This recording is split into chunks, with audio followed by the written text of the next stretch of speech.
Welcome to day 30 of the Personal Tanya. We're starting chapter 14, and today's Hebrew date is the 21st day of Teves. Tanya is the book of you with life-changing inspirations from the daily Tanya in 5 minutes or so.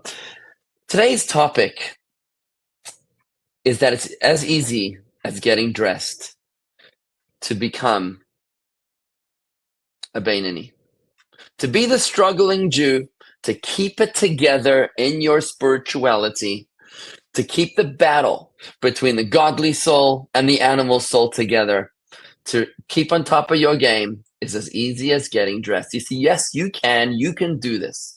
Not everyone can become a tzaddik, the successful Jew, but everyone can become a Beinoni, the struggling Jew, and you must strive to do so. That's the lesson of today's Tanya. You see, by now we've already defined the Beinoni as the guy that struggles. The difference between the tzaddik, the successful Jew, and the Beinoni, the struggling Jew, is only with regards to what we call taivas, desires. The inner desires. You see, the tzaddik doesn't have desires for evil. He's already tamed his animal soul. The Beinoni does. He has inner desires. He just never gives them expression in the garments of the soul, the clothing of the soul, in thought, speech, or action. He's constantly vigilant. That is the Beinoni. So the first difference between the tzaddik and the Beinoni is inner struggle, inner desires that are sinful. A second critical difference between them, what we learn in today's Tanya, is that the Beinoni is reachable by every one of us, and the tzaddik is not. The tzaddik level, the tzaddik status, the successful Jew status, is only by invitation. You cannot reach there on your own. Today's Tanya demands of all of us to strive to reach the Beinoni status. And then the Tanya expands on how to become a Beinoni. So this is how we're going to do it.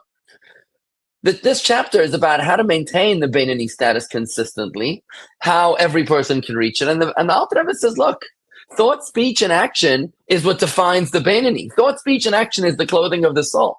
And just like physical clothing that can be donned and disrobed freely, we also have the ability to control the clothing of our soul. What are you going to wear today? Which means, what are you going to think, speak, or do? Every thought, speech, or action is a clothing. And just like we have the control over our physical clothing, we also have easy control over our soul's clothing. And that's why anyone can do this. But then the Alter Rebbe gets a little bit more creative. And he says, what happens if you're in a pinch?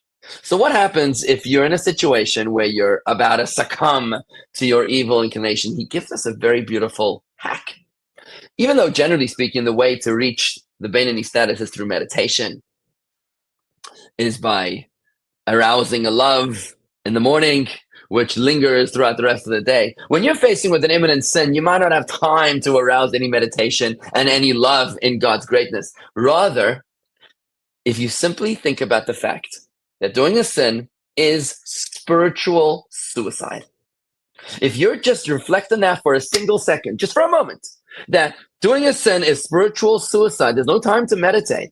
What happens now is that you've just defined the animal soul and its desires as silly and unreasonable, and the godly soul and its desires as logical and rational.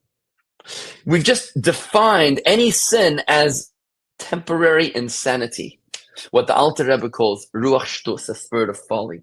Now, this plays perfectly into the theme of King Solomon that we've been talking about, how the power of truth over folly, of wisdom over nonsense, is the same power as light over dark. Light doesn't battle the dark. The mere presence of light chases away the dark. So too, the mere presence of truth, of wisdom, is what banishes the nonsense and the folly. So the very moment that you can just remind yourself that any sin is actually an act of insanity, you will be able to unleash the power of light over darkness. And the wisdom, says the Alter Rebbe, should be able to banish the desire at that moment, the burning passion, the instinct to want to sin. And with this, the Alter Rebbe concludes today's Tanya by answering the question that we asked on the first page of Tanya. The question was quoting Job, the book of Job, where it says that God created tzaddikim successful Jews, and God created Rishoyim, which were sinful Jews. And the question was asked, do we have free choice? Or are we predetermined? Is our spiritual status predefined, or do we reach it by ourselves? The answer the Alter Rebbe gives us today is that indeed God created only those people that can reach the level of a tzaddik. A tzaddik who is able to control his inner struggle, to have that kind of love for God where you tame your animal soul, that's a gift from God. And that's like American Express Black. You either get invited or you're not. You cannot apply for that credit card. It's something which comes from above. The level of the tzaddik status is a gift from above. Everybody else is created to struggle with inner warfare, and they then have the ability to manage their clothing.